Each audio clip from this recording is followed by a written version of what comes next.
एक बार की बात है, किसी जंगल में एक कौवा रहता था। वो बहुत ही खुश था क्योंकि उसकी ज्यादा इच्छाएं नहीं थीं।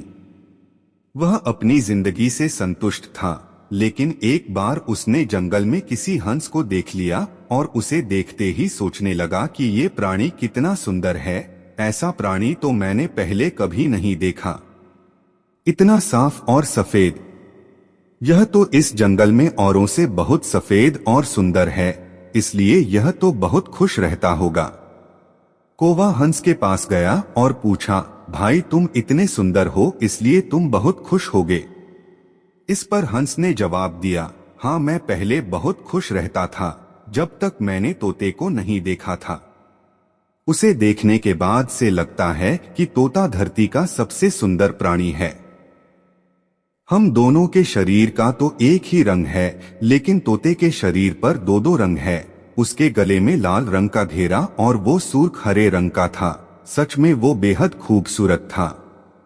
अब कौवे ने सोचा कि हंस तो तोते को सबसे सुंदर बता रहा है, तो फिर उसे देखना होगा। कौवा तोते के पास गया और पूछा, भाई तुम दो दो रंग पाकर बड़े खुश होगे। इस पर तोते ने कहा, हाँ मैं तब तक खुश था जब तक मैंने मोर को नहीं देखा था। मेरे पास तो दो ही रंग हैं, लेकिन मोर के शरीर पर तो कई तरह के रंग हैं। अब कौवे ने सोचा, सबसे ज्यादा खुश कौन है, यह तो मैं पता करके ही रहूंगा। इसलिए अब मोर से मिलना ही पड़ेगा। कौवे ने मोर को जंगल में ढूंढा, लेकिन उसे पूरे जंगल में एक भी मोर नहीं मिला और मोर को ढूंढते ढूंढते वह चिड़ियाघर में पहुंच गया तो देखा मोर को देखने बहुत से लोग आए हुए हैं और उसके आसपास अच्छी खासी भीड़ है। सब लोगों के जाने के बाद कौवे ने मोर से पूछा, भाई तुम दुनिया के सबसे सुंदर जीव हो और रंग बिरंगे हो, तुम्हारे साथ लोग फोटो खिंचवा रहे थे। तुम्हें तो बहुत अच्छा लगता होगा और तुम तो दुनिया के सबसे खुश जीव होगे। इस पर मोर ने दुखी होते हुए कहा, भाई अगर सुंदर हूं तो भी क्या फर्क पड़ता है। मुझे लोग इस चिड़ियाघर में कैद करके रखते हैं, लेकिन तुम्हें तो कोई चिड़ियाघर में कैद करके नहीं रखता और तुम जहां चाहो अपनी मर्जी से घूम फिर सकते हो। इसलिए दुनिया के सबसे संतुष्ट और खुश जीव तो तुम्हें होना चाहिए, क्योंकि तुम आजाद रहते हो। कौवा हैरान रह गया, क्योंकि उसके जीवन की अहमियत कोई दूसरा बता गया। दोस्तों, ऐसा ही हम लोग भी करते हैं। हम अपनी खुशियों और गुणों की तुलना दूसरों से करते हैं, ऐसे लोगों से जिनका रहन सहन का माहौल हमसे बिल्कुल अलग होता है। हमारी जिंदगी में बहुत सारी ऐसी चीजें होती हैं जो केवल हमारे पास हैं, लेकिन हम उसकी अहमियत समझकर खुश नहीं होते। लेकिन दूसरों की छोटी खुशी भी हमें बड़ी लगती है, जबकि हम अपनी बड़ी खुशियों को इग्नोर कर देते हैं। गौतम बुद्ध से एक शिष्य ने पूछा, गुरुदेव मौत के बाद क्या होता है, आत्मा के साथ क्या किया जाता है? बुद्ध ने एक तीर के जरिए शिष्य को दिया उत्तर।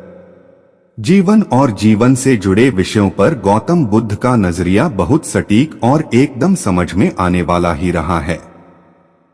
उन्होंने कभी किसी विषय को बहुत उलझाकर नहीं समझाया। अपने शिष्यों की सारी जिज्ञासाएं वे साधारण से उदाहरणों से ही हल कर दिया करते थे। एक बार बुद्ध से उनके एक शिष्य ने पूछा, भगवान आपने आज तक यह नहीं बताया कि मृत्यु के बाद क्या होता है। उसकी बात सुनकर बुद्ध मुस्कुराए। फिर उन्होंने उससे पूछा, पहले मेरी एक बात का जवाब दो।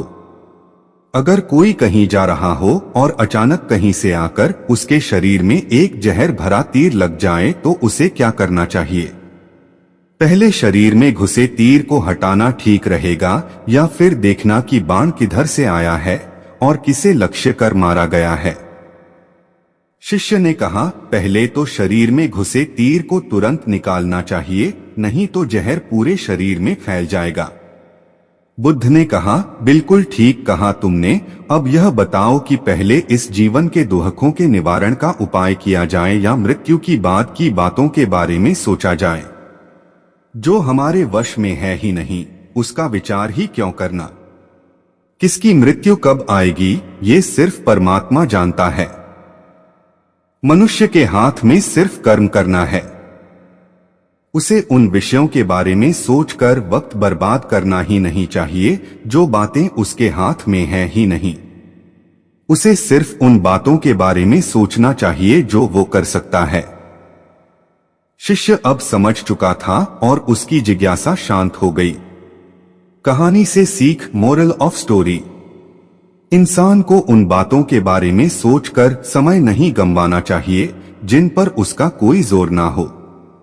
हमेशा उन बातों के बारे में ही विचार करें जो आपकी परेशानियों को कम कर सके, समाज को जिससे फायदा हो या किसी इंसान की मदद हो।